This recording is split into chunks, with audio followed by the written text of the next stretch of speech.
హైదరాబాద్ కోటి ఉస్మానియా మెడికల్ కాలేజీలో గంజాయి కలకలం రేగింది. జూనియర్ డాక్టర్లకు గంజాయి విక్రయిస్తూ పెడ్లర్ సురేష్ సింగ్ పట్టుపడ్డాడు.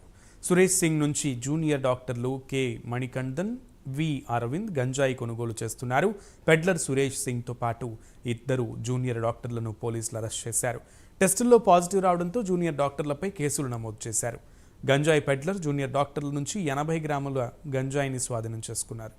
దీనిపై మరింత సమాచారం మా ప్రతినిధి క్రైమ్ రిపోర్టర్ కుమార్ అందిస్తారు. కుమార్.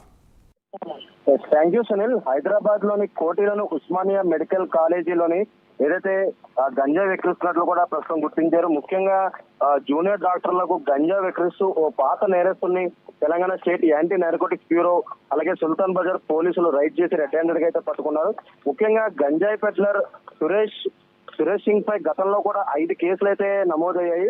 ముఖ్యంగా ఈ రోజు ఉదయం కోటిలోని ఉస్మానియా మెడికల్ కాలేజ్ వద్ద జూనియర్ డాక్టర్లు అయిన కె మణికందన్ అలాగే డాక్టర్ వి అరవింద్లకు గంజాయి కొనుగోలు చేస్తుండగా పట్టుబడ్డారు. ముఖ్యంగా పట్టుబడ్డ జూనియర్ డాక్టర్లు టెస్ట్ లో పాజిటివ్ రావడంతో వారిపై పోలీసులు కేసు అయితే నమోదు చేశారు. మెడికల్ కాలేజీలో ఇంకా ఎవరైనా గంజాయి తీసుకుంటున్నారో అనే కోణంలో ప్రస్తుతం పోలీసులు అయితే దర్యాప్తు చేస్తున్నారు. వారి వద్ద నుండి 80 గ్రాముల గంజాయి అలాగే 2 మొబైల్ ఫోన్స్ కూడా సీజ్ చేశారు. ముఖ్యంగా ఇద్దరు జూనియర్ డాక్టర్లతో పాటు గంజాయి పెడ్లర్ సుల్తాన్ బజార్ పోలీసులు అయితే అరెస్ట్ చేసి రిమాండ్ కి అయితే తరలించారు.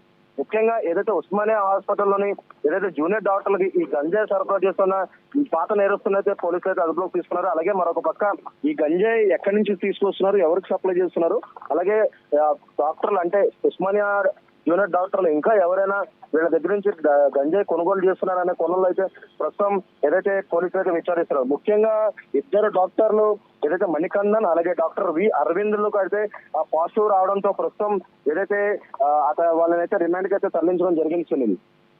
రైట్ కుమార్, జూడాలు డ్రగ్స్ తీసుకోవడం, అది కూడా సిటీ నడుబొడ్డున్నటువంటి కోటిలో ఈ విషయం జరగడం, ఒక వైద్య కళాశాలలో ప్రజలకి వైద్యం చేయాల్సిన డాక్టర్లే ఈ విధంగా డ్రగ్స్ తీసుకోవడం దేనికి సంకేతం? ఏమంటున్నారు మిగతా డాక్టర్లు?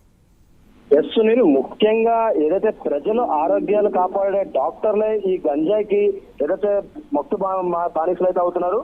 ముఖ్యంగా చూస్తున్నట్టయితే ముఖ్యంగా డాక్టర్లు ఏదైతే వాళ్ళు కౌన్సిలింగ్ చేసి ఏదైతే రోగుల్ని సరిచూడాల్సిన పరిస్థితి అయితే ఉంది.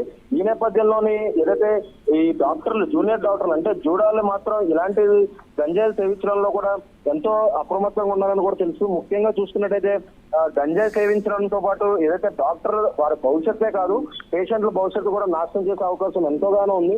ఈ నేపథ్యంలోనే దీనికి సంబంధించి పోలీసులు కూడా అవగాహన కల్పించాల్సిన అవసరం ఉంది. అలాగే సీనియర్ డాక్టర్లు కావచ్చు, సూపరింటెండెంట్లు కావచ్చు, ప్రతి ఒక్కరు కూడా దీనిపై అయితే అవగాహన కల్పించాల్సిన అవసరం అయితే ఉంది. Right Kumar, thank you.